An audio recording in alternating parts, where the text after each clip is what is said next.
Check 1 2 1 2. You know how we do. ODM coming through. It's the Blackout podcast. It's the Blackout. The Blackout. We pop that. Welcome back to another episode, man. It's the Blackout podcast. My name's ODM, your host. Lighter shade of brown. Daddy's favorite rapper. Your mama's favorite DJ from back in the day. Shit, got over 20 years in both of them. Damn it. Ooh. And we want to thank you. Over here, my host, my DJ, my other co-host, resident DJ, Danny Boy. Give it up, man. What's up, bro? What up, y'all? The Blackout Podcast. Welcome. Make sure you follow us, subscribe, share this. Let your mama know, like ODM said. You dig? Yes, all available platforms right now as we speak. Danny, how you feeling this vibe, bro? I'm good, bro. Man. We got legendary people in the building. Can't complain. We're continuing on with this lighter shade of brown, this legacy. This is the first series. If you're new to watching this one right here, you might want to go back and watch the other one with DJ Fabe Love. You know what I'm saying? That was a dope-ass interview. And we're just going to keep growing, man, and keep showing them what it was like to start this movement with lighter shade of brown. And that's, again, what this whole series is on the Blackout podcast. In the future, of course, you know, we're going to dib and dabble with some upcoming artists and all that other stuff. But right here, this is what it's about, man. And I have none other, man, my brother, dude, from another mother, from back in the day. The foundation continues with the movement. Hold on, before I get into this dude, man, mix master DJ, KDAY, the original K-Day mix master, all right? Ooh. Producer extraordinaire. I had to close my eyes because I got to think about this. Producer extraordinaire, man, responsible for hit records such as you might have heard On a Sunday Afternoon, Latin Active, Homies. The list goes on and on. That's just lighter shade of brown. We got more to talk about. Ladies and gentlemen, DJ JAMMIN James. Yo, what's up? All right. Cheers, bro. Hold on. Let's get this cheers in, man. Oh, yeah. Come on, bro. You know how we celebrate out. Yeah, did you bring this fly? Because I don't remember him being here. Yeah, that's Marty McFly. Marty McFly in the building. Cheers, salute, bro. Thank you for coming through, man. Yo, I had to be here with my little bro. Yes, sir. So, how was the drive out? I mean, we're obviously in the IE. So I thought when I was coming here, Fat Joe, all the way up. Yeah, that's what it feels like. We next to all these mountains and stuff. Man, you up in heaven. Yeah, but not too bad. It was cool. It was cool. Not too far from the house. Okay. So when we met, you were living in Fontana, right? Or no, I was living in South Central in Nipsey Hussle's neighborhood. Damn, here, put the mic a little closer. Yeah, we want to make sure we South Central, High Park, hear that bass. Area. There you go. Yeah. Yeah, there we go. Okay, so let's just go right to the to your upbringing. So grew up in LA, South Central, High Park, Crenshaw area. Went to High Park Elementary, went to Sutter Junior High and Taft High School. Went to high school with Ice Cube. Look at that. Yes. I was waiting for that bomb. With Ice Cube, with Sir Jinx, KD, you know, the stereo crew that was Danny, Ice can Cube's you early imagine crew. that, dude? Going to school with Ice Cube and all these greats. Yeah, that was one of my boys that hung out. We had the same health class. That's crazy. No shit. Yeah, he's actually a year younger than me. Bro, I know you got some stories alone just there. Yeah, I mean, because didn't he used to get bussed in? Yeah, we all did. Oh, he got busted in, from, he lived in, wasn't Inglewood, 111, Gardena. Right. That's where he was from. He stayed like around the corner from Dub C. Sure. Another name. That's how they linked up. Dub C. Yeah. Nothing but legendary names. Yeah. Dude, so what was it? Because this was what? Mid-80s? 85, 86. I graduated in 86, so this was 85. My junior year. Bro, that was like, man, West Coast hip hop at its finest during that era. Breakdancing was hot then. You know, Cube was breakdancing, I was breakdancing. That's what was in at that time. Yeah, did you guys ever battle? Yeah. You used to battle Cube? Yeah, I used to have a curl too, and he had a curl. Oh, y'all used to battle curls or battle breakdancing? Well, we battle breakdancing. I think I had more windmills than him at the time. He only had 2. I think I had about 3 or 4. Do you have a name of your crew? No. The Cartoon Crew. That was my first crew, and that was my first record I made in high school. No shit. Yeah, I was in a group called the Cartoon Crew. We had a record called Getting Sweated. Getting Sweated. Yeah. What was you working on then? What drum machine? I didn't actually produce the song. The engineer did. We used a DMX at that time. What? That's what was out. Explain what a DMX is. That just the OG drum machine? It's the original drum machine, yeah. The one that Dr. Dre used to use back on the early Wrecking Crew records. I think I interviewed Candyman a while back. He said Johnny J was using one of those too. Yeah, Everybody Johnny J. did. I did music with Johnny J too before for Candyman. Jammin' James in the building, dude. Like, he's got so many people that he's went to school with, worked with. We're going to get all into that. Growing up, how many siblings? I'm the youngest of 6. You're the baby. I'm the baby. I used to get spoiled. Spoiled as hell. Yeah, so they didn't want to see me upset. How many brothers, how many sisters? 2 brothers, 3 sisters, Robert, Reese, Wanda, Melinda, and Tony. Yeah. Yeah. I see Wanda on Facebook every now and then. Yeah, they still out in they're not in Fontana. Where they at? Somewhere out in IE. What did they bump growing up, man? I mean, your older siblings, your moms. Oh man, Earth, Wind and Fire. Yeah. Diana Ross, Motown. Yeah. Motown. 45s? 45s. Yep, I used to be the DJ for the family. That way I could hang around the adults. That's it. And got influence at the same time, right? Oh yeah. Man. That's crazy. So growing up in LA at that time, I know that for sure, man, gang violence was at its maximum. You know what I'm saying? Man. And then you got Ice Cube, who we were talking about. And then, before he went through, wasn't he part of The Stereo Crew before he got. Did he hang with the WA. Juice Crew? Not Juice Crew, but Dr. Dre and them? Wrecking Yeah. Crew? Yeah, that was his group, Stereo Crew, before they were signed to Lonzo. So that was before the NWA, but I mean, Way obviously. before NWA. I remember when they formed NWA. I ran into Cube and Dre at the sports arena. It was the Fresh Fest. Okay. And we had tickets there, so the mix masters were there. And I look to the right and I see Cube. He's like, "Yo, Jammin' James, what's up?" And he's like, "Dr. Dre over there too." I'm like, "Oh, okay." And my boy Nwalk knew who Dre was, and we walk over there. Nwalk, Tone Locs DJ. Tone Locs DJ, Far Side's DJ, and also Tone Loc, Far Side, MC Hammer. That's dope. Man. Yeah. And Walk is like one of the DJs I know that toured the world nonstop. From He's the staying busy. 80s up until now. You got to stay busy. You got to get in, man, where you fit in. It's damn fly. Marty. So Nwalk the one who put me on in the game. Okay. Shit, man. So when did you at first get your first shine? Let's talk about how you got into K-Day. Oh man. K-Day 1580. Let them know, bro, if they don't know. I mean, 1580 K, the first real 24-hour hip hop rap station. Talking about Ever. the radio station K-Day. radio Original station 1580 AM, bro. AM That's dope. 1580 K. Yeah, they got K-Day now in LA, but this was the original. The original. OG. And I was like one of the second round of the DJs that came in. It was me, Ralph M from Funk Dubious, Speak on DJ it. Battlecat, Preach. DJ Latin Preach. with WC, Ralph DJ M. Romeo. Yeah, I mentioned Ralph M. Oh, you Trey did. Ski, rest in DJ peace. Romeo. Who was with Body and Soul. Before that was Julio G, Tony G, Joe Cooley. Hitters, bro. Dr. Dre was the first mix master. And every one of them came out and did something. Not And they every- just didn't they DJ. just They do all something. produced. Everyone ended up being the producer because that was the next thing to do. Right.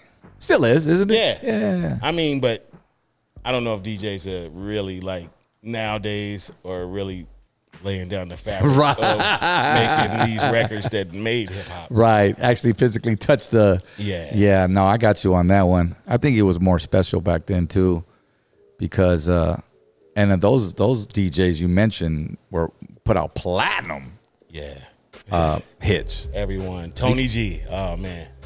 Tony G. DJ Tony G. Shout outs to my man right there, bro. Meloman Ace, Skip Meloman Frost. Ace, You Skip already know the Frost. list goes on. ALT. Yes. ALT. And then so you worked at K-Day for how many years? From 87 until it ended to the last day I was there, the very last day. No kidding. Yeah. What year was that? I think 80. That was before you got with us, right? Yeah, it was right before you guys. So 89 or 88. Yeah. So So immediately after that, you was already working on. Did you work on Big Lady K's album? I worked on Big Lady K. That was my first record. Was that the first? Big Lady K, and also an R&B singer. I did a remix for Giorgio. I don't know if you ever heard of him. Yeah. He's a singer back Yeah. then. Yeah, I did. I heard Giorgio. He had a song called "Romantic Love." That was my first remix I ever did on Motown Records. So Big Lady K, for those that don't know, she was the first artist on Eazy-E's label, Ruthless, right? Well, through Priority. Through Priority Records. Yeah, and Ruthless was on Priority. Okay. Yeah, and then Let me get it twisted. Yeah. Low Profile, and then my group KMC that I had that I produced. KMC, man, First shout out. hardcore hip hop rap group ever. So then I get introduced to Cliff Richie over the phone, the pay phone that I rapped over at school. And then the next person I meet is you. Yeah. And then I remember Cliff telling me, all right, I got my guy, my boy, Jammin James. You know, he's going to shoot down to your crib, and we're gonna do a couple of demo. We're going to do a demo. And we're going to record some music with you, and we got these songs. I can't remember if he must have sent the songs to me ahead of time so I can write to him. They had to have been that. Right, I don't think I wrote them in front of you. And it was El Vario. With, Como Va. Oye Como Va was the first one? Right. Very first one? Very first one. Okay, so that was before Vadio, because I remember you did Vadio with Lakeside. Yeah, it's all the way live. It's all the way Right. live. So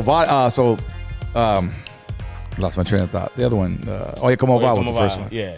So you showed up. I remember I had that beat, and I don't know how the hell I wrote to that shit, because I was just used to boom bap like this, you know. Right. And Rakim had them fast ones, so I was like, well, shoot, if Rakim could do it, because that was my dude, I could do this. So I remember writing to it, and shoot, I think we even.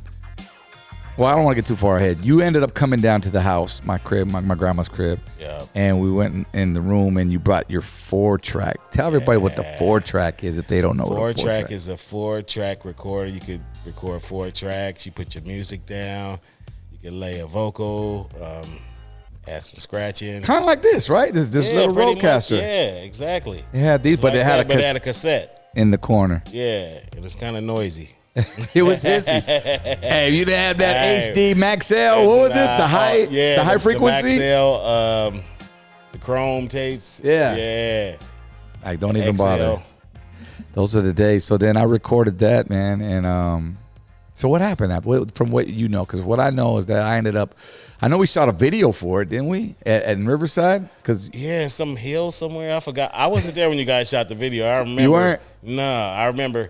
Because remember CJ I was about to bring that up, yeah. Which was the first member of Lighter Shade of Brown. Was he really? Yeah. Oh, I didn't even know that, bro. Damn, Cliff tried to put us with everybody. Did you know about that, Fave? Yeah. Shout out to Fabian Love, DJ. He's in the house. Fave Love. Bum, bum, bum, bum. CJ. We shot because we shot his video, and then we shot our video too when the same day. DJ Quick Perm. Yeah. White boy with the perm. CJ? Yeah. Didn't he have long hair? Yeah, remember he had a perm like Quicks? You never seen that before. No, I didn't, bro. The original Vanilla, can we call him that? Yeah, he was original Vanilla before Vanilla Ice. Facts. This was 89? Yeah, about 88, 89.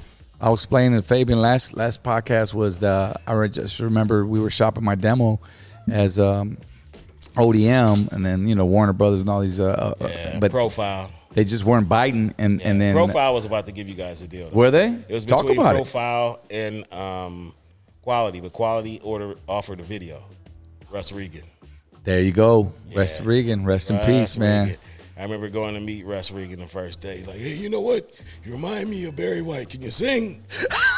Like, nah, I don't sing. Why would he say that, man? And he told me the story. You can't say that shit in 2022, bro. He told me about the story about when he met him and he came in his office. He didn't have no shoes on. And but the dudes. I laugh because I've heard these stories before. Yeah, and man, he blew up with Barry White. That was part of his legacy. And Elton John as well, I think. Yeah. He signed Elton John, Barry White, just to name a couple. Yeah. But he's had his hand. I think a couple other rock groups. He was the president or 20th Century Fox. Yeah. That was the label that they were on. Okay. Yeah. We got signed with Quality Records, and it was a single deal, right? Yeah, a single deal for TJ Knight. and with an option for an album. Option for an album. See, back then, those days, like they did that just to see if you was actually going to make noise before they actually put money into you and gave you a video. Exactly, because videos weren't off the cuff. You didn't get that right away. Nope. You had to prove yourself, and a lot of deals didn't even come with videos. Look at that. And you got these cats. Money Moon's in the building. What up, man? Hey. What up, bro? How many videos you put out during the pandemic, bro? Like 13 videos.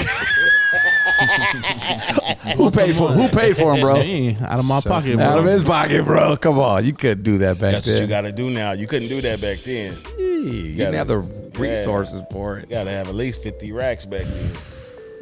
That's how much those videos were, huh? Yeah, at the very least. Did we make TJ Nights for like 5 racks? Or it was probably cheaper than that. It was kind of cheap. They didn't spend too much on that. So 50,000 for a video. For what? Yeah. 4K? 4,000. 40. Oh, 40,000 for TJ They Nights? spent some money on it. Damn. It was the quality of the film. It was like a movie. Yeah. The cinematic or what? Oh, Back then. It was actual film. was actually. Oh, okay. Damn. That's a lot of money back then. What were they shooting with? Like a red camera or something? Or Like a high 8 super. Old school one. okay, that makes sense. We were paying for the damn camera then. Pretty much. Film too, yeah. Location wasn't shit. We just went to TJ. We got it for cheaper. And then you get it for $500 today, he said. Yeah. That's fave love. Man, that's crazy. So, yeah, so we did TJ Nights with them, and then we get in the studio, and then we record the whole Brown and Proud album. Yeah. What was that TJ like, Nights, bro? Tony G on the remix and playing the percussion. That's right. That's right. Donde Vamos, like that was a club mix. There's a lot. If you really look at that Lighter Shade of Brown record, man, all the K-Day mix masters almost had their hands in it. Tony G, Battle Cat, Romeo, me, also the Baker Boys. Let's show that cover, man. Let's show them that cover so they can see what it was. There it is, man. Boom. So, did you go with us on this shoot to shoot this video? I didn't. I think Darren did that. I remember. Who, Danny?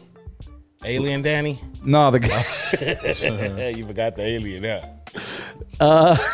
There's a reason why. I am your fearless leader. He looked like somebody out of what was it, the Roswell? For sure. He did, bro. He looked like an alien. I'm gonna say an alien because I want to be politically correct because I want you to come for me. You kicked it off, but I just had to let it be known. But nah. But anyway, that cover, man. Little Travesios. Remember the dude that drew the cover? Danny, wait. The guy who drew it was Cliff's homie. Like he was like a neighbor or something. What was his name? He drew the cover, the graphics, the Lighter Shade I thought logo. it was a dude from Priority that did it. It was? It was who did? Oh, Slick. Oh man. There's something I didn't know. OG Slick. Yeah. Oh, I forgot. Totally forgot. Created the Lighter Shade of Brown logo. That's cool. Yeah, bro. He's been around for me. OG, bro. He worked with a lot of rappers back in the day too. Shaolin, this is it. Wow, didn't know that. Shout I out heard to of that, Slick, man. dude. But there you go, man. So when you buy that, you're buying a piece of Slick. Although Lighter Shade of Brown owns the rights. So then who did the Sunday afternoon cassette cover? It wasn't. That was a cartoon. I have no idea. Anyway, man, see, I'm all discombobulated. So we dropped this album, bro, Latin Active. What was your thoughts behind like creating, producing, being in those studio sessions at Paramount and all these other places we record? I know we talked about 38 Fresh and 38 Fresh Beach and all those studios. Man, that was it was a cool experience for me going to different studios. That's the first time. Well, you already doing. I know, like but stuff. I would record at one studio. We were going to different studios at the time. You never jumped around like I never that? jumped around like that. You were like, what's going on? Yeah, but that would help me out because I got to learn different boards, different outboard equipment, and how to make them sound. Right. Yeah, so. What was your favorite board to work on? The Neve. Ooh, is that the one with the flying Nice, faders? warm, yeah, nice warm Neve. You had to have a Neve budget to work with VR. a Neve. Yeah, because those sessions was at least like $150 an hour. That's why I still don't see royalties to this day. We still paying for it, apparently. Accordingly, we're still paying for those studio sessions. We ain't sold enough records yet. Nah, but the flying faders were dope. Yeah. But that analog board in Paramount, I think it was in Studio C downstairs. That was C in the back, yeah. Right? Yeah. How old was that board? That board was old. Johnny Guitar Watson used to use that room all the time. I remember me and Bobby went in there to go talk to him. Johnny Guitar Watson. He was there? Yeah, he's like, come on in here, young brothers. Yeah, a lot of shades. A lot of shades. Yeah, I've been hearing about y'all. And he actually went and sat me and Bobby down. He's like, what y'all need to do is, you know, when you're making records here in the States, you're going to do what you're going to do. But you need to build your relationships overseas. These people, when you meet over there, because they're going to be bringing you back to do shows. So you need to get in good with them people there. Facts. And that was major facts. And that ended up happening because we toured Japan. Japan, Australia, Guam, Guam. Hawaii about 4 or 5 times. Dude, lovely. And the response over there. Tell the story about Japan when we went over there. What did the homies say to bring before we got on the plane? To bring old Levi's and old baseball caps. Why is that? Because you can turn around and sell them and make a nice profit. Okay. Yeah, that was game from Big Boy. That's why we ship Impalas over there. They'll buy those all day. You know, cars, anything that was made here. You know, it's I forgot what it's called. You know, but it's the trading, not whatever. And they buy it from goods over here, just like we buy their stuff that's made over there. Yeah, and they heavily into West and then we Coast get to Japan, bro, and then the CDs were like $40-$50. Yeah. They were selling our stuff in stores at that time for $40-$50 for a 12-song album. Everybody had an orange tan. Yeah. Remember that? And wearing gangbanger clothes, khakis. Dude, the Pendletons. Japanese. I love Japanese culture, man. They support us. They love it, period. But they were all dressed like cholos, man, over there. And their lowrider magazines, they don't open up like regular books. They open backwards. Yeah. It was crazy. And I remember being at a show and we were there and we were like rocking out. And I was like, whoa, wait a minute. This can't all be, you know, this looks like Mexicans out here. I said, hey, homie, in the front row, I go, take your lokes off. And dude was straight up Japanese, dude, but he was just like a had the goatee and everything. Man, they go hard over there, man. Shout out to everybody. Shout out to my dude Night the Funkster, because I got with him on a drawing before, and they just love music in general, hip hop especially. Yeah, I got a boy, Keiza Bro, from Japan. I did some music with him with Folsom from Long Beach. Yeah. Would you ever go back? I mean, I go out there to like DJ a show or something, but man, that weather out there was. Oh, you remember it was sticky? Yeah, remember how humid it was out there? I remember when I left my wallet, dude, at the store, and I sure enough, bro, like I left my wallet in the store, and I went back. At the end of the day, it was like in the morning, and it was in the same place. Wow. Like they leave bikes there, and they leave them unchained and everything. Yeah. Like you can't do that shit. Cigarette machines on the corner. Yeah. You can smoke 24/7. So yeah, it was dope. But being on the road internationally was super dope. So I remember we would tour and we'd bring Jammin James on tour. And you know, our gente is, you know, our support. Majority of it is, you know, Raza, Latinos, you know, obviously.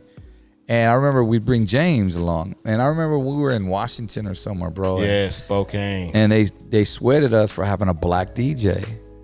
And, you know, they pulled us to the side and it's like, remember they had me cornered in the front. They was going to get me Talk until about you it, said bro. something. Talk about it, bro. So it was a big show. Man, it was a real big show. And this was back when I smoked cigarettes. I'm in the front going to go smoke a cigarette. Yeah. And they're like, oh, what this Mayate doing over here? And they have me cornered. They was about to like, let me have it. Wow. And you see me off of the stage and like, hey, no. And you put them all in check. And what you did, you told them, you like my song. You like Sunday Afternoon. You like Homies. You like Latin Active. This is the dude that made the music. That's it. That's all I needed to say. And they parted the seas and let me go up to the stage. It could be any race, you know, against another one. Like, how could you hate on that? You know what I'm saying? But yet you're bumping Smokey Robinson and, you know, Marvin Gaye and this and that. You'll bump the music. Yeah. But because we have somebody DJing for it, you'll buy it, but, you know, you'll dance to it. But another, you know, set of Latinos can't have a black DJ. It just didn't make sense. See, when I grew up with blacks and Mexicans, sprinkled in with a few whites here and there. you know, and Asian, whatever. But it was, you know, and we weren't raised that way, bro. Like, we were all one, you know what I'm saying? We all came from the same, you know, neighborhood, the slums, you know, whatever you want to call it, you know what I mean? And we were all together, and we were all homies at some point. It was never like that. You know, I saw that when I started getting later in my later years in high school, when I actually moved out here to IE. You know, they was doing the little separation thing, you know, and I'm like, who's fighting who? What's going? Oh, man, you know, who's fighting after school? All the Mexicans over there and the blacks, woo. And I was like, why?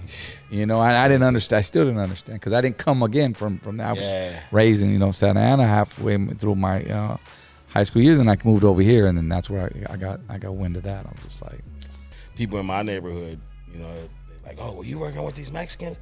Why are you working with them?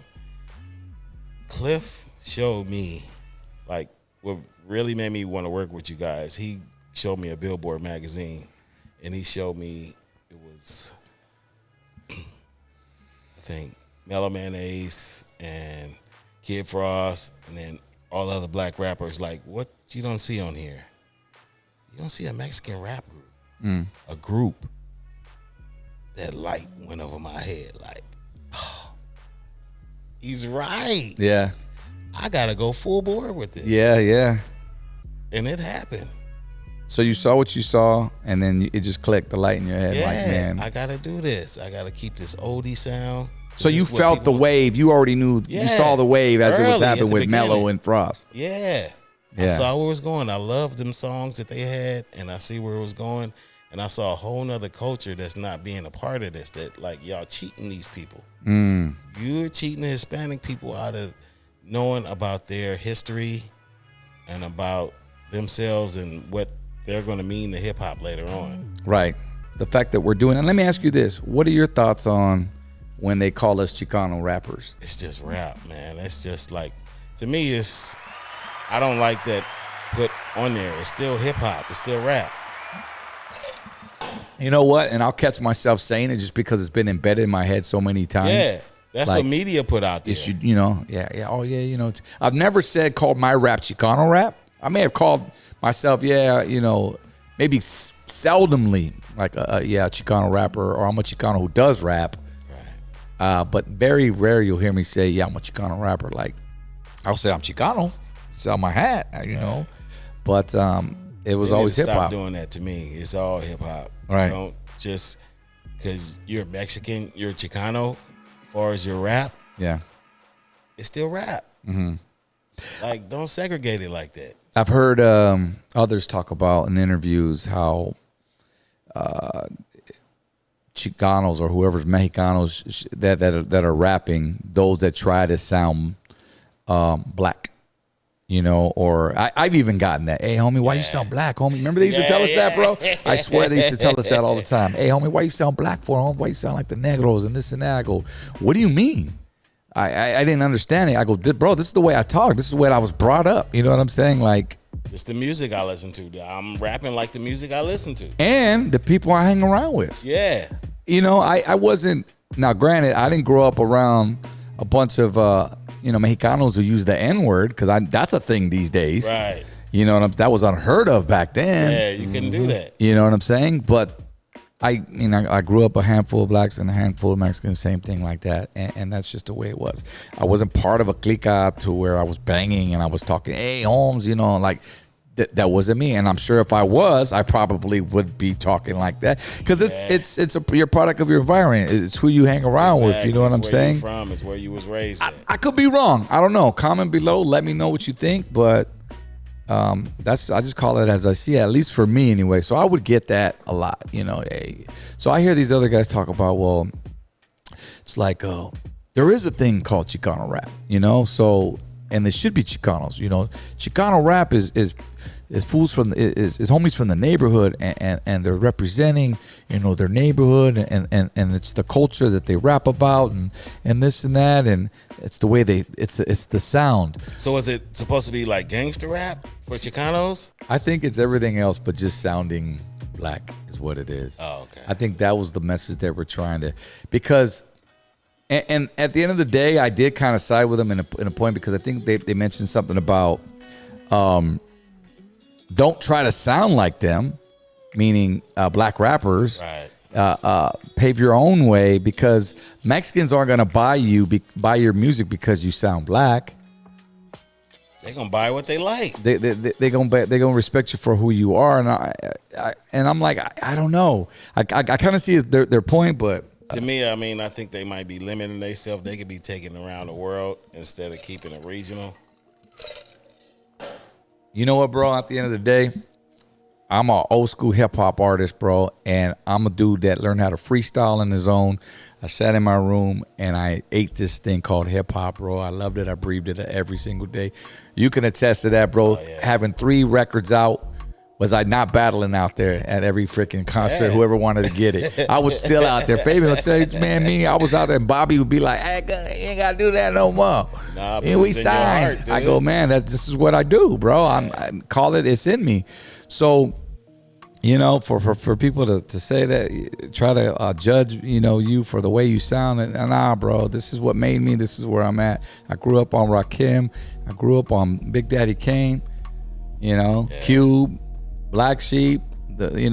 All of them, man. Hip hop. So it is what it is. There's more to rap than just Tupac and Biggie. I'll say that. It was, you got to check before that, because that was the 80s. Go and check for Melly Mel. Because you go to Music Plus or you go to Warehouse back in the day, and you'll see Lighter Shade of Brown. On a lucky day, you'll see us right next to LL Cool J. Where it should have been. Where it should have been. But then when this whole Chicano thing started, then they had our own section. Yeah. That's what I didn't like. Yeah. And that kind of limits you. Push it forward, bro. So we toured. We did Culture Clash, man. That was one of the shows that we did together. It was one of our TV live appearances show. in LA, man. And you remember that show? Yeah, dude. We was playing live wax and my records were melting. Yeah.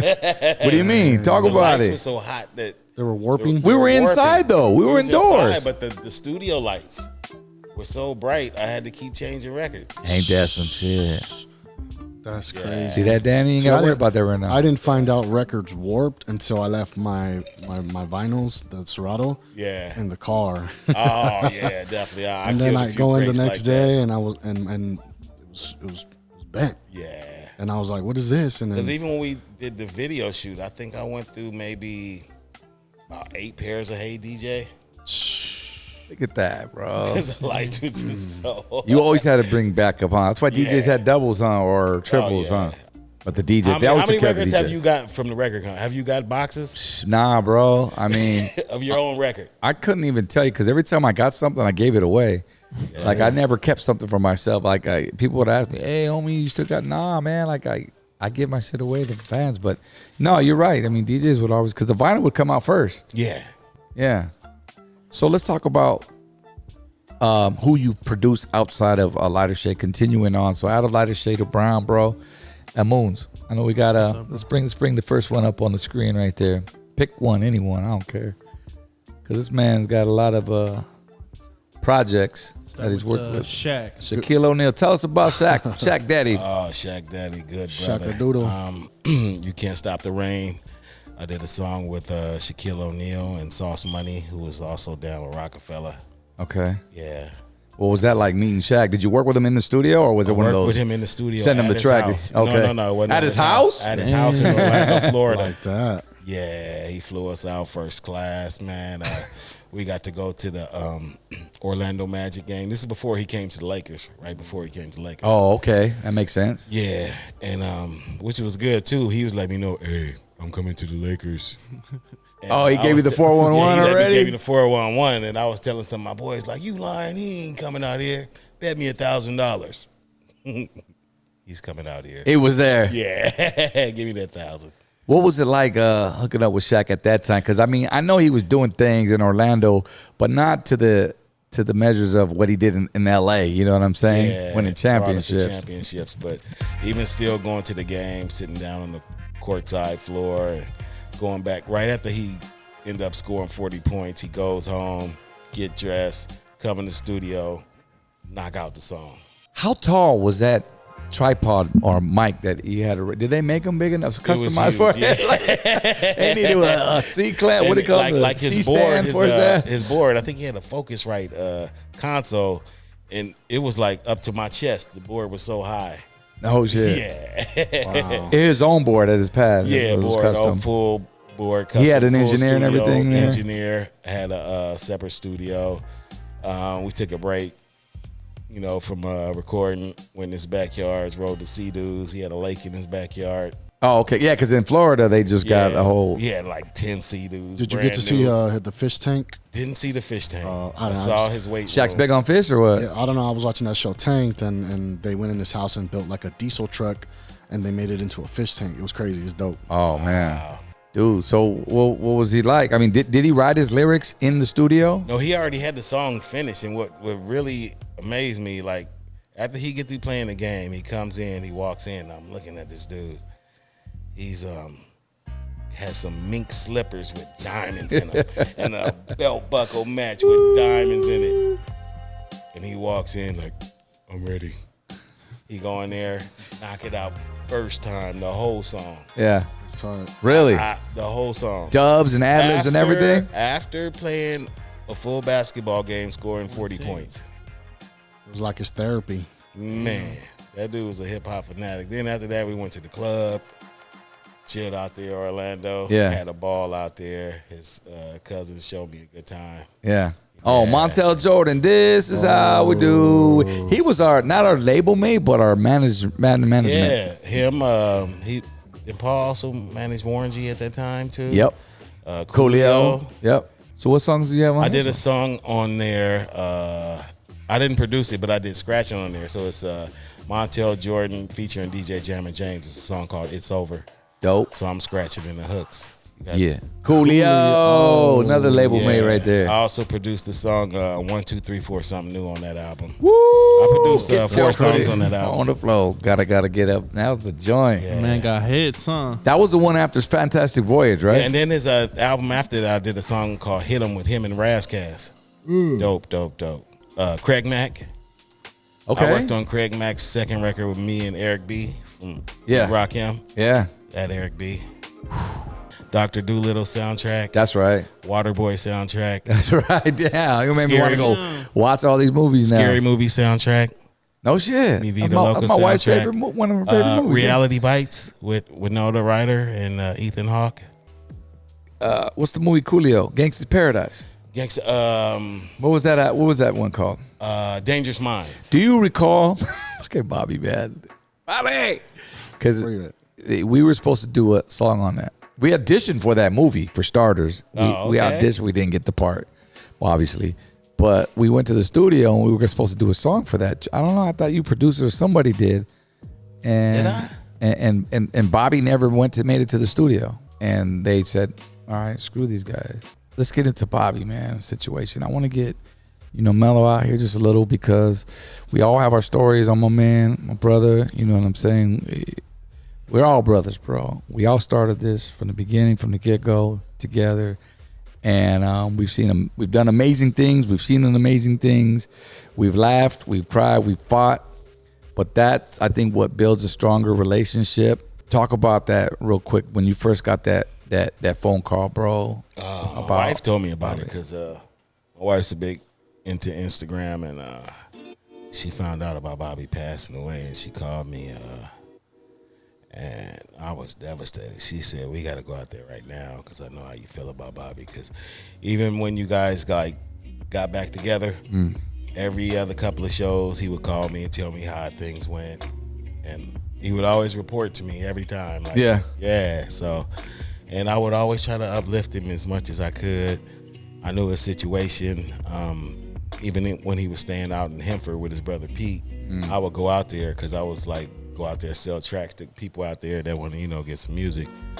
And Bobby was staying there, and Pete was trying to do his best to try to keep him straight, and it wasn't working. I went out there to do some music for him. I'm like, hey, dude, as many songs you want to do here, I'm here to do them. I got hundreds of tracks. Let's record. Yeah. And his mind wasn't there at the time. He always kept the group's name out there. We'll say that. He stayed stayed when you were active. doing your radio thing, he went out there, and that's what one thing I was like, hey, dude, keep that name out there, whatever you got to do. Yeah. And you did the same thing, and man, that name gonna live forever. Yeah. I remember when I got into radio, it was 2000, and I had asked him, because this was off our second album on Greenside Records, If You Could See Inside Me, and it was just, I got done, I was producing there that whole time, and I just kind of saw another lane in radio, and I asked him, I said, Bobby, I said, come with me, man, let's do this radio thing. Do the KMEL thing. Right, we was already doing Sundays. Yeah. Yeah. Oh, okay. Yeah, I remember when we did the first show out there. That's where I got a little taste. Yeah. And then I was a good response out there. Yeah, and then I did Power with. I was alternating with Frank V from Proper Dose. Oh, okay. On Sundays, late nights, whatever. And Jeff Garcia, shout outs to him too.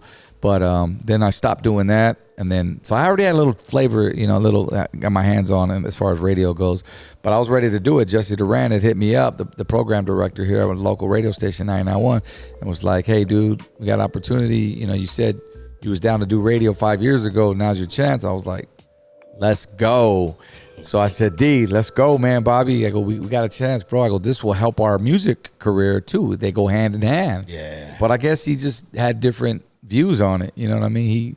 He just didn't want it. He wanted instant, Yeah, he wanted cool that with the check quick right show away. money. Give me like, that show money. Yeah. So I was like, like, bro, it's not like that. It's a whole different situation here. We got to earn our stripes. More longevity. I mean, you could even stretch out your music career with it. I mean, you've been in radio. Exactly. So I told him we got to just earn our stripes, but it's going to come quicker than most because we've already got a name. And we're local, and we started from here. But he said, "Nah, man, you go ahead. I'm gonna do my thing. I'm cool." So there's where he, continued and was doing shows. And I think we might have did. I can't remember if I did shows after that point between 2000 and. No, you stopped doing shows. Period, right? Yeah. Yeah. Because he wasn't going out. I know I went out a few shows with him, and then I stopped going out because I was making way more money producing. I was like, hey, I got to get this paper, y'all. Do what you got to do. Y'all totally understood. Like, do your thing. Yeah. We going to keep it rolling. I was like, okay, cool. I would hear here and there that he'd be in different states, and because the fans they would hit me, "Hey, bro, you guys gonna be in here in Lubbock, or you're gonna be in El Paso or Phoenix?" And I'm like, "No, that's not me." I go, "I'm not going, bro. I'm not gonna be there." "Well, they're advertising you a lot of shit." I said, "No, that you got one half, and whoever else he brings." He says, "I'm not gonna be there." A lot of people too don't know that Slow Pain, Street Mentality came from Lighter Shade of Brown. That's how I met them. And that's right. You worked on their album, yeah, Slow Pain. I produced their album. So they came from Lighter Shade of Brown. People don't understand. They talk about Chicano rap here and there, but. And I'll always open arms like that, bro, with you and Battle Cat and everybody who saw it for what it was, who believed in the movement. And you guys are one of the very few that did. You know what I'm saying? Yeah. Especially coming from your caliber, from 1580 K-Day, man, original Mixmaster. And for us just to work with you was just, we were just so, I was a kid, bro. And to find out your background already, I was like, what? Like, this is about to happen. That's why I was at school just talking shit. Like, yeah, I'm about to get a record deal. Like, shut up, man. When I see you on MTV, then come talk to me. I remember the first said, all right, bitch. You. Yeah, a year later, it was on MTV. I was like, how you like me now? But, not to get off topic, though, but I mean. Big up to your moms, man. Yeah, shout outs, moms. Hey. Gloria. Thank you. You held this glue together for this Lighter Shade of Brown thing, and if you wasn't there, you'd have to be on the inside to understand. Yeah. So she played a very big part. Thank you for that. And I know that Bobby would reach out to her too on a lot of occasions. She would tell me, Bobby just called me, or Bobby called when you were over here, or Bobby. Give it up to Cliff too, man. Man, oh yeah, no I doubt. Think about Cliff, like how he orchestrated that first record. I talk about that all the time. Now, I always say, man, the concept, and you're right, absolutely right. I said, did you know that our album was concepted by, a black man by the name of Cliff? Oh, no way. Simon Holmes.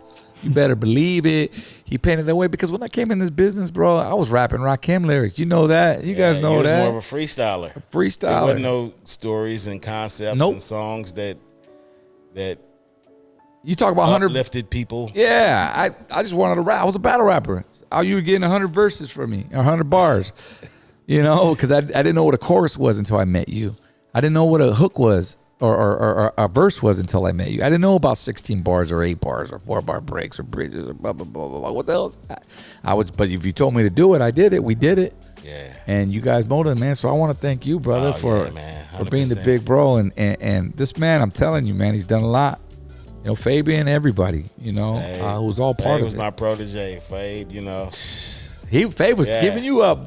He said you taught him some things, man. Yeah, no, I mean, Fabe, like, I saw his interest in it and what he was willing to learn. I'm the kind of person I'll show anybody. Right. If you want to learn how to do this and you really, you know, show that you care and got the passion like I do, here you go. Hey, did you ever? What'd you think when I used to sit at the boards, bro? Because I know you. Because that's what I learned out of you guys. I wasn't doing shit on the Brown and Proud album, and then I remember when I picked up my first drum machine I had was sold to me. Yeah, it was sold to me. The Roger Lynn. You had the 62. I had the 60. The 60 or the 62? The 60 OG. The 60, yeah. And ALT, I bought it off him. Oh, okay. And he was gifted from, I want to say, I think it was House of Pain's DJ or something, Lethal or something like that. But it had went through a couple cats, and I picked it up off him. And there's where I think I produced the Hey DJ joints and If You Want to Groove and all that. That's where I started getting. But I learned all that by watching you guys. I was at the board because I wouldn't just write my verse and leave. I would sit there. You guys take a break, go smoke some. I go there and hit the mute buttons. That was my thing. I like to hit the mute. The drops, remember the drops? Yeah. Let me do my, hey, James, put some echo on my drop. Yeah. Yeah. I almost got in trouble for doing that, man. And Muggs, the Spill the Rhyme remix. Because honestly, it came out and I was like, it's cool, but I mean, I know Muggs could have, he could have delivered a little bit more for us. I mean, granted, the sample that he had to use, it wasn't exactly, that airy stuff that he normally uses, those obscure noise, but it was just, it is what it is. Still had Muggs' touch to it, though. It did. I'm not, no discredit him. But again, I was young. I mean, he had a little ego on me. I was like, oh man, he could have gave us more. And then he went to Muggs, and then Muggs told him, well, the dude, the bigger one, he kept pressing the buttons, man, at the board. And I go, yeah, he right. I did, man. I was out there messing with the music. Oh, you was here when he was mixing it? Yeah. So he where'd y'all do that song at? Was it 38 Fresh? 38 Fresh, dude.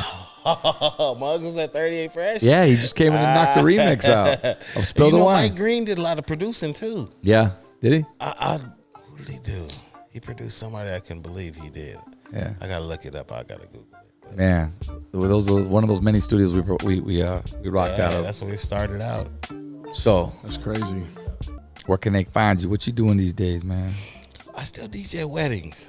Okay. Yeah. Money in weddings. Yeah, it is. And, most of the weddings that I DJ, the people stayed together for some reason. Yeah? Yeah, I think it was my party. You better claim it. Because I DJ'd it. Hi, I'm DJ Jammin James. Book me for your next party. Hey, it's proven our couple stay together that I mix master. Here's my resume. No, that's dope, bro.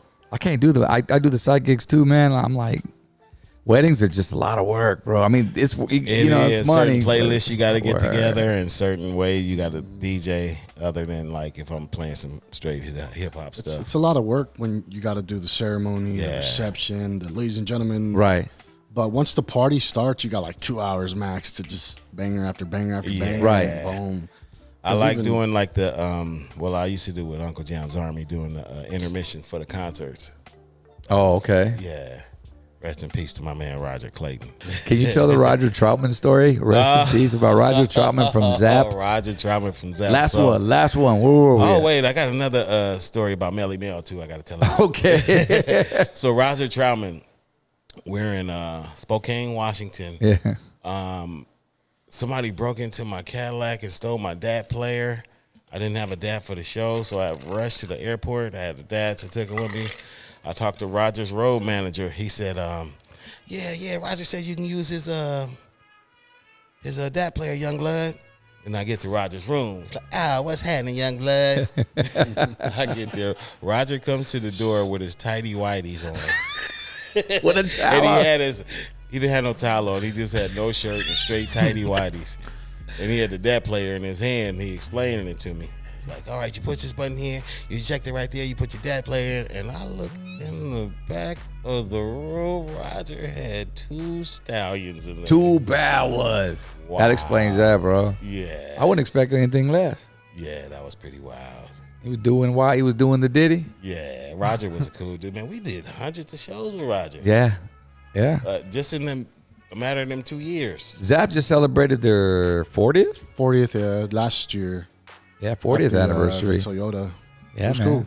Still doing shows without Roger. Yeah, we're in New York.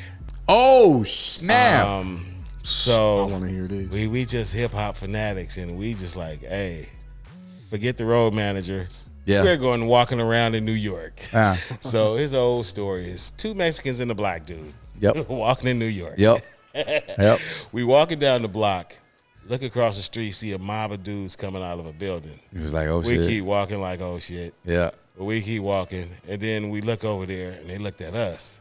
We kind of caught eye contact, and he said, "Hey, is that a lot of shade of brown?" And we was like, "Yeah." And we said, "Hey, is that Grandmaster Flash and Melly Mel?" "Yeah." "Well, we're going over here to the titty bar. Y'all want to join us?" We was like, "Yeah." So Grandmaster Flash, not Grandmaster Flash, Melly Mel, Melly and the Mel. Furious Five. You know, he don't want Raheem, the big ass Scorpio, muzzles. all of those cats. We go into the strip club with Lighter Shade of Brown. Dope. I gotta go back to this one. We're in Hawaii. Lighter Shade of Brown performing with Bone Thugs and Harmony. Huge arena show with guest star Eazy-E. We're backstage. Eazy-E comes to Lighter Shade of Brown and me like, man, I always loved y'all. I want to sign y'all. For the Brown side, any of that. This is right after they signed the deal with Mercury, right backstage. Like, I love y'all, man. And the song Homies, man, that's one of my favorite songs, man. You know what? You sample me on there, huh? I should shoot your motherfucking ass. He said that? Yeah, he said that. And I'm like, I never oh, knew this shit. I feel like story. I'm about to shit on myself. I- And he's like, I was just kidding. I ain't gonna sue y'all. I love that song. Man, I want to sign y'all. Robert's like, man, we just signed our deal with Mercury, man. We can't. I always kept it loyal to the soil at the point, man. I was like, I won't get in trouble.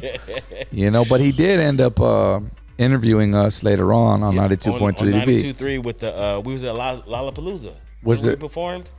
Nah. Lollapalooza, it was downtown LA. And he performed us at 92.3. Oh, That's where okay. he interviewed us at. I was talking about when we were in studio. Oh, in studio. And he was talking about wanting to sign us. I think it was Ruthless Radio.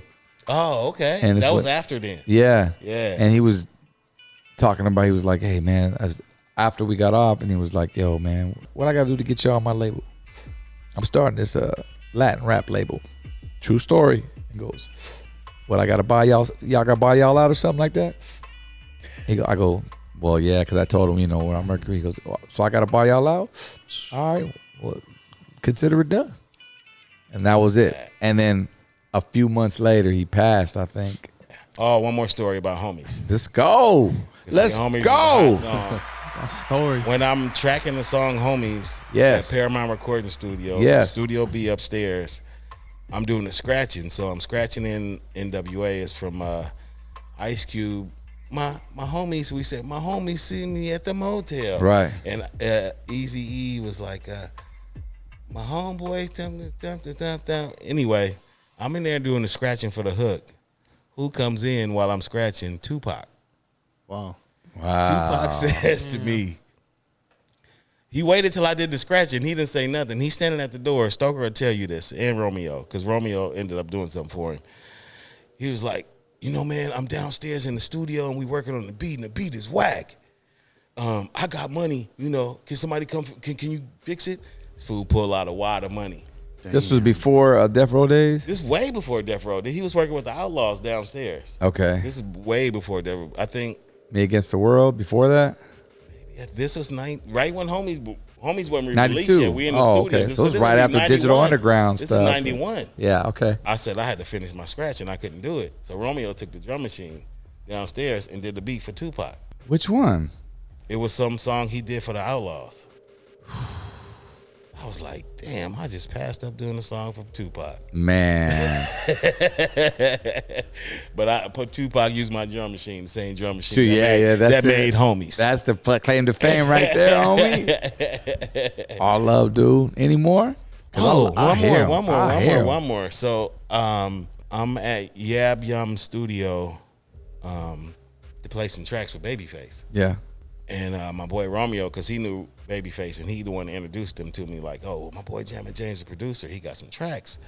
And he shook in my hand, and he's just sitting there holding my hand. You know what? The way you put them oldies together and weave them together, oh, man, you know what? That's one of my favorite rap jams. Babyface said that? Babyface said that. That's crazy. You can ask Shiro, he told her too. And right when I'm playing tracks for him, Shock G walks in. He's playing some tracks for Babyface too.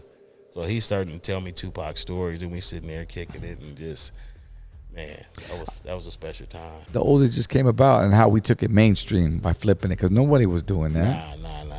That right? was y'all own lane. You know one person we haven't mentioned, and you happen to be related to this person. I'm going to finish it on this story.